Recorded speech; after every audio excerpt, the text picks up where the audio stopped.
लोकसभा का सियासी महाभारत 5वें चरण तक पहुंच गया है, जिसके प्रचार का शोर तो थम गया है, लेकिन तासीर गरमाई हुई है। बता दें कि सोमवार 20 मई को 5वें चरण में 8 राज्यों की 49 सीटों पर मतदान होगा और इस चरण में भी कई सियासी दिग्गजों की साख और किस्मत दांव पर है। ये चरण इस मायने में भी खास है क्योंकि कई राजनीतिक परिवारों के वारिस भी चुनावी समर में अपनी किस्मत आजमा रहे हैं। सबसे पहले बात उत्तर प्रदेश की राजनीति की करते हैं, जहां 5वें चरण में रायबरेली, बाराबंकी और कैसरगंज पर राजनीतिक वारिस अपनी सियासी पारी को धार देना चाहते हैं। मां की सीट पर राहुल गांधी। अमेठी छोड़कर इस बार रायबरेली संसदीय सीट से चुनाव लड़ रहे राहुल गांधी यहां से पहली बार चुनाव लड़ रहे हैं। कांग्रेस की ओर से राहुल गांधी के खिलाफ बीजेपी के दिनेश प्रताप सिंह मैदान में है। 2004 से राजनीति में कदम रखने वाले राहुल तब से लेकर अब तक सांसद बने हुए हैं, लेकिन रायबरेली में ये उनकी पहली जंग है। बता दें कि रायबरेली से सोनिया गांधी 5 बार सांसद चुनी गयी, लेकिन इस बार सोनिया ने रायबरेली को अपना बेटा सौंप दिया है। क्या पुनिया की विरासत संभाल पाएंगे तनुज? बाराबंकी की लोकसभा सीट पर भी एक राजनीतिक वारिस अपनी किस्मत आजमा रहा है। इंडिया गठबंधन के तहत कांग्रेस बाराबंकी से चुनाव लड़ रही है। कांग्रेस ने यहां से तनुज पुनिया को मैदान में उतारा है, जिनका मुकाबला बीजेपी की राजरानी रावत से है। बता दें कि तनुज दिग्गज दलित नेता और पूर्व IAS PL पुनिया के बेटे हैं। नौकरशाह से नेता बने PL पुनिया यहां से चुनाव जीतने में कामयाब रहे हैं। वो राज्यसभा से एक बार सांसद भी रहे हैं। करण सिंह के आगे पारिवारिक चुनौती। यूपी की कैसरगंज सीट पर सभी की नजर थी कि क्या बीजेपी यहां के कद्दावर नेता बृजभूषण सिंह को फिर से टिकट देकर चुनावी मैदान में उतारेगी। लंबे समय तक कयासबाजी का दौर चलता रहा, फिर बीजेपी ने बृजभूषण सिंह का टिकट काटते हुए उनके बेटे करण भूषण सिंह को टिकट देने का ऐलान कर दिया। बीजेपी के करण भूषण सिंह का मुकाबला सपा के भगत राम मिश्र से होगा। बता दें कि यौन उत्पीड़न से जुड़ा मामला होने की वजह से बृजभूषण का टिकट कटा है। ऐसे में करण भूषण सिंह के सामने पिता पर लगे इन आरोपों को लेकर भी चुनौती मिलने वाली है। लालू की बेटी की किस्मत दांव पर। बिहार की सियासत में भी कई राजनीतिक परिवारों का मजबूत दबदबा दिखता रहा है।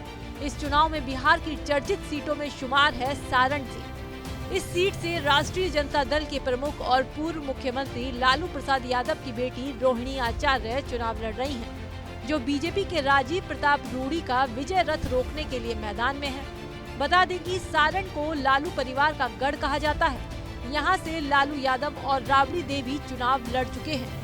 लालू 4 बार यहाँ से सांसद चुने गए। हाजीपुर में पिता के बाद अब बेटा चिराग। बिहार की ही एक और सीट है जहाँ पर एक और सियासी परिवार का वारिस अपनी सियासी करियर को धार देना चाहता है। अनुसूचित जाति के लिए रिजर्व हाजीपुर सीट से इस बार लोक जनशक्ति पार्टी रामविलास पासवान के नेता चिराग पासवान अपनी किस्मत आजमा रहे हैं, जिनका मुकाबला होगा RJD के शिवचंद्र राम से।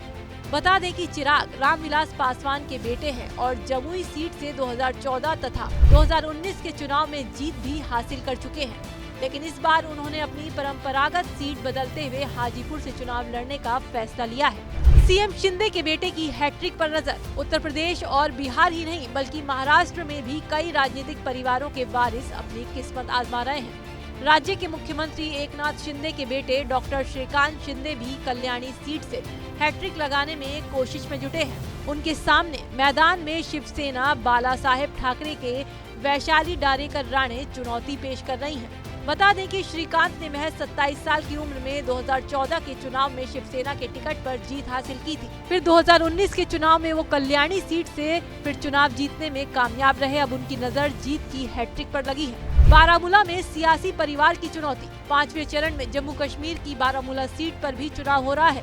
यहाँ की बारामूला लोकसभा सीट पर नेशनल कॉन्फ्रेंस के नेता और पूर्व मुख्यमंत्री उमर अब्दुल्ला मैदान में है। उमर अब्दुल्ला को पीपुल्स कॉन्फ्रेंस के सज्जाद लोन से कड़ी टक्कर मिलने की संभावना जताई जा रही है। भले ही प्रधानमंत्री नरेंद्र मोदी की ओर से राजनीति में परिवारवाद को लेकर लगातार हमला किया जाता रहा हो, लेकिन हर दल से राजनीतिक परिवारों के वारिस चुनावी मैदान में ताल ठोकते नजर आ रहे हैं। उत्तर प्रदेश, बिहार, जम्मू कश्मीर और महाराष्ट्र हर जगह राजनीतिक वारिस अपनी सियासी जमीन को या तो तलाश रहे हैं या फिर और मजबूत करने की कोशिश में लगे हैं। आपको क्या लगता है, कौन अपने परिवार की सियासी साख पर खरा उतरेगा और कौन उस साख पर बट्टा लगाएगा?